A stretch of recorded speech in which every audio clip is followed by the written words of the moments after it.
In this lecture, we're going to be painting another still life, but this time we're going to be doing it in a painterly fashion. So rather than just starting out with an already traced out drawing, what we're going to do is we're going to start from the very beginning, from scratch, with nothing on our canvas, and we're just going to draw out our still life, and then we're going to block it out, and then we're going to paint in all the detail. Now this is going to be a little bit more difficult, but it's going to be really good for you to understand composition, relationships, colors, values, all of that stuff. So let's go ahead and get started. So we're going to be painting this image right here, and we're going to paint it right over here on the right side. So what we want to do is let's go ahead and add a new layer. And then using a black brush, I'm just going to start drawing in what I see over here. So we can start out very rough. So we just want to basically get the basic placement of things. So for example, we want this teapot to be the same distance from this side of it to the edge of the canvas. So if I look at that, it looks like it's probably something right about here. Then we want to do the same thing on the other side. Probably something like that. Maybe a little bit more over, like that. And then it's probably, I would say, about this low. So then we want to go ahead and draw on the shape of the teapot that we see.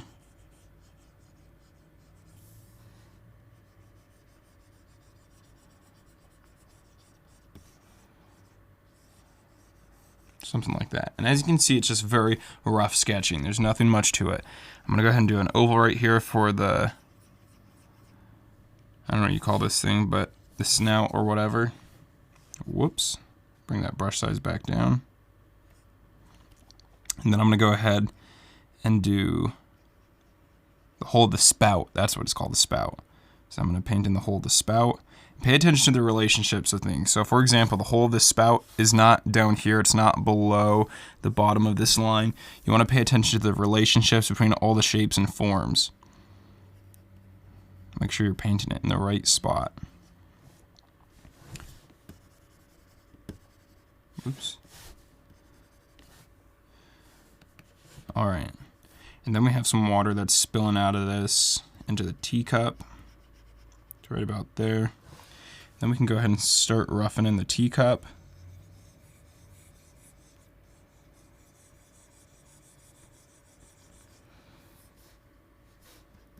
And make sure that you stay really rough with this sketch, because we might want to go back and change things. So it's not worth your time to be drawing a masterpiece if things aren't even in the right spot or the right size or the right shape. So just keep it nice and rough. And like, for example, like I'm not drawing these ovals with enough of a down view. So I need to show more roundness to them, especially on this bottom guy. Like that.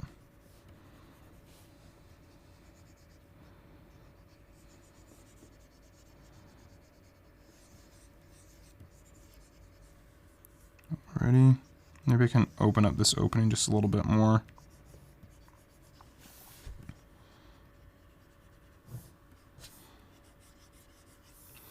All right, let's see. So then we have this guy right here.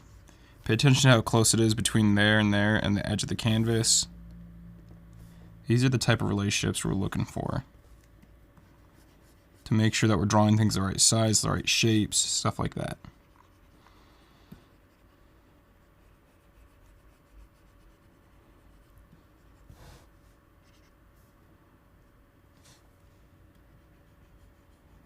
Pay attention to the angle of this little wood block that this bowl is sitting on.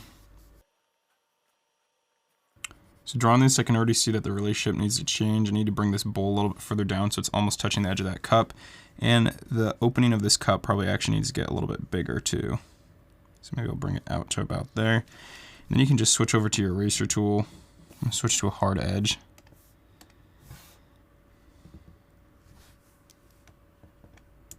Just erase some of this out.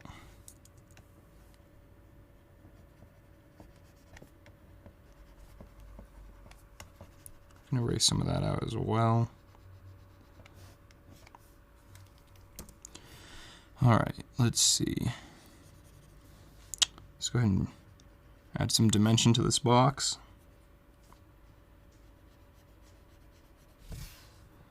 So if the perspective on this is not exactly perfect, it's okay. Try your very best. That's the point of doing still lifes, is you're trying to achieve an understanding of the real world and be able to just draw it from looking at either photographs or actual still lifes that are sitting in front of you.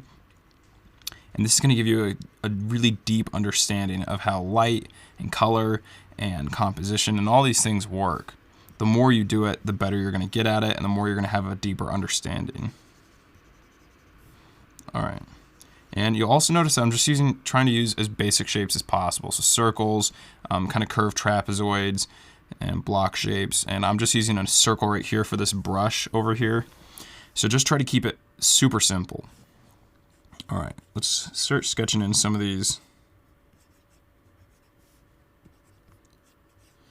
sort of planks coming across here, just so we can start getting that perspective down. Because those are really important to telling us kind of what the perspective of this image is. All right, then we can go ahead and do this lid. So looks like it's about that far away from there and about that far away from the edge of the canvas.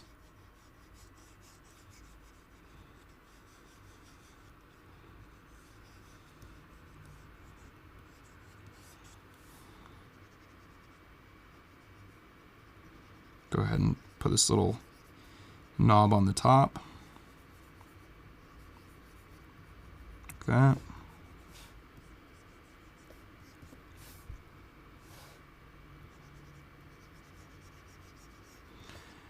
And let's see about how far away this is from the edge of the canvas. I'd say probably right about there, like this.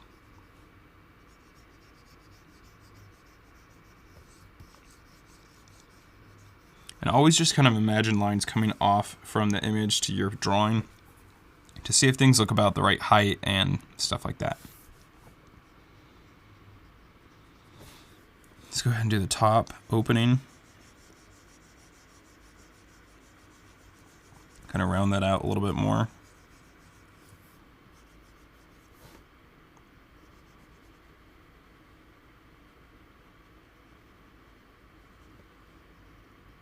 All right, great. I think that sketch is looking pretty good. I think everything's looking about in the right spot, the right size, and the right shape. And as we begin to paint, if you notice things that look wrong in your sketch, then you can always change it, move things around. But let's go ahead and let's get started on blocking in our painting. All right, so I'm gonna go ahead and I'm gonna add a new layer. And what we want to do is we just want to start guessing about what these colors are. So we can get a good idea by testing some things out and painting on top of our painting. See if we guessed right. If you want, you don't have to do this. If you feel like it's cheating, I guess, or if you want to challenge yourself more, then don't do this. Just try to do the painting without doing this. But you can see if I go ahead and I select like a dark grayish blue color, I paint like that. Let's see what it looks like next to it. So it needs to be darker and probably a little bit more gray. So maybe somewhere down there. And that looks much closer. Let's darken it a little bit. Looks pretty good. Maybe a little bit more saturated. And once we get one color down, it'll really help us nail down the rest of the colors. All right, I think that looks close enough. So I'm gonna go ahead and start filling this in. Because once we have one color in there, it'll really help us kind of see the difference between this color and the colors that touch it. Because if you don't have that reference, it's just like we talked about before, values can look lighter or darker depending on what value they're next to. And so getting that first color in there, making sure that it's correct, can really help with the rest of the painting and choosing the colors.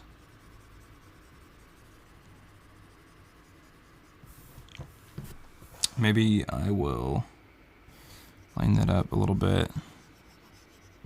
Maybe a little bit too much. I'll just add a little bit more blue in there.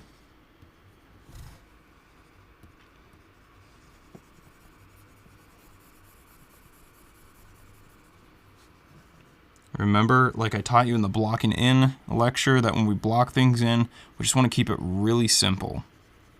All right, so basically what I'm going to start doing is I'm going to start choosing colors. So I'll walk you through one real quick. So let's go ahead, let's choose the color of the table. So I'm going to go ahead, come down into my oranges because it's about an orange. Maybe select something from around here, see how that looks. I think that's pretty good. It might be a little bit dark, but we can always come in and paint in more highlights and stuff like that. But let's start with this as a base. All right, so I'm going to go ahead and just paint all this in, and I'll see you guys when I'm done.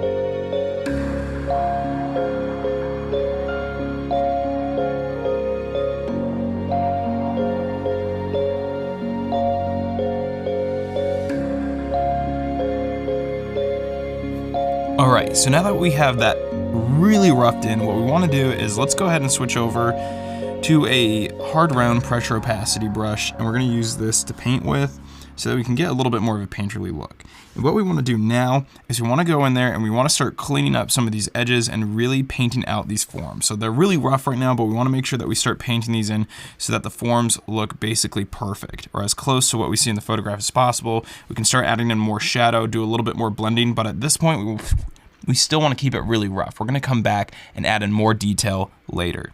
So let's go ahead and begin.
Now you're going to see me do a little bit of color picking throughout this painting. I'm just trying to grab a few of the main colors so that I can base all my other colors off of and make sure I'm painting correctly. I'm just doing this kind of quick in the painting for me. I could go through and really match these colors up, but I just want to go through this quickly just because I already know how to paint still lives and I've done a lot of these.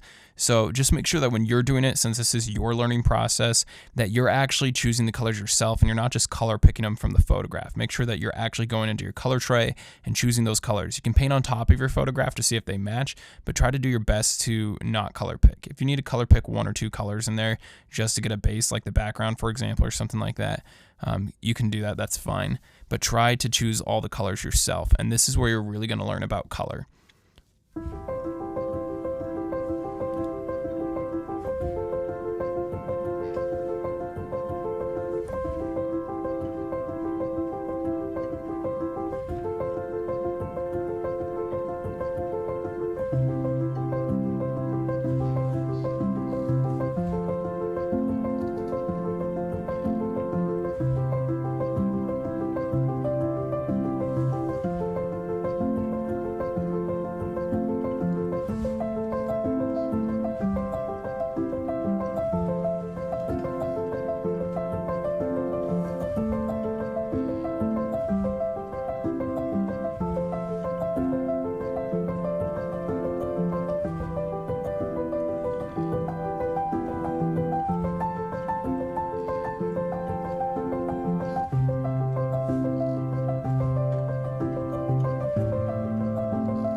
Alright, so we basically have all the details, the shapes, and the values, colors, all of that blocked out.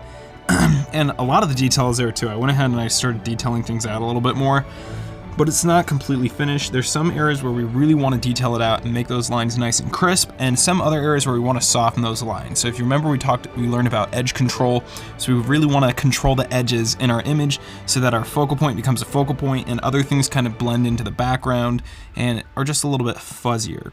So one thing we need to know is what is our focal point. So in this case, our focal point is going to be this teacup right here, because this teacup is, one, it's the thing that's most in focus in our photograph. It's also one of the brightest things. And two, if we go ahead and we add a new layer, we can go ahead and draw, kind of break this up into thirds like that. Same with down here. So this is probably not perfect thirds, but it gets the idea across. And you can see that this teacup lands right there on this third crossing spot where the lines of thirds cross each other. And same with this water that's coming out of the teapot. That follows right down this line right here. So that just makes this whole section, basically the water and this teacup, our focal point. That's also where the action is happening, so it's also going to be the focal point. And like I said, it's the brightest part, so there's kind of the most contrast there. Let's go ahead and delete this layer. And so what we want to do is we want to go in there, and where things need to be smoothed out a little bit more, we need to smooth it out, and where things need more detail. So for example, all these little pieces of whatever is in their tea, we need to go ahead and paint that in our actual painting. Same with the bristles on this brush. And some of this can actually fade out and become a little blurrier, so we'll do that as well. So let's go ahead and let's get started.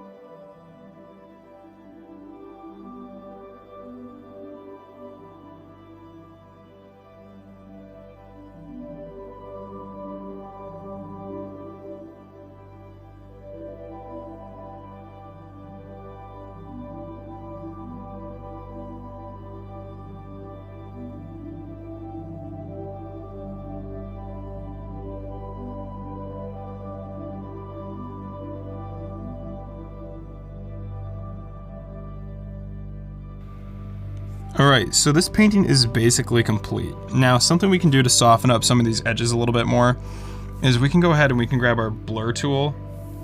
We can just go in there and we can kind of blur this stuff. I'm going to go ahead and do a sample layer, add a layer above this, just in case I don't like it. So I'm going to go ahead and blur some of this stuff out that I don't want to focus on as much. So kind of these outside edges over here, some of this background, maybe a little bit of this teapot. I'm also going to blur a little bit of this lid out. Maybe some of this table detail.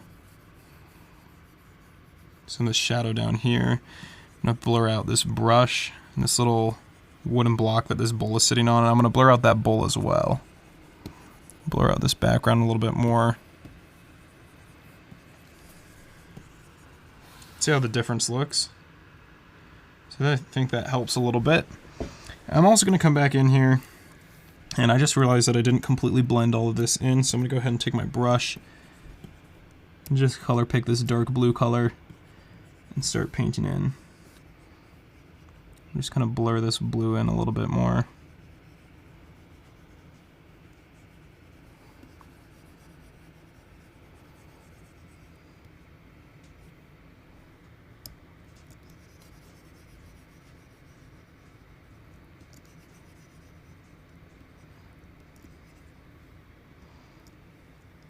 Let's put a little bit of this darker blue here in the water where the image is being sort of refracted.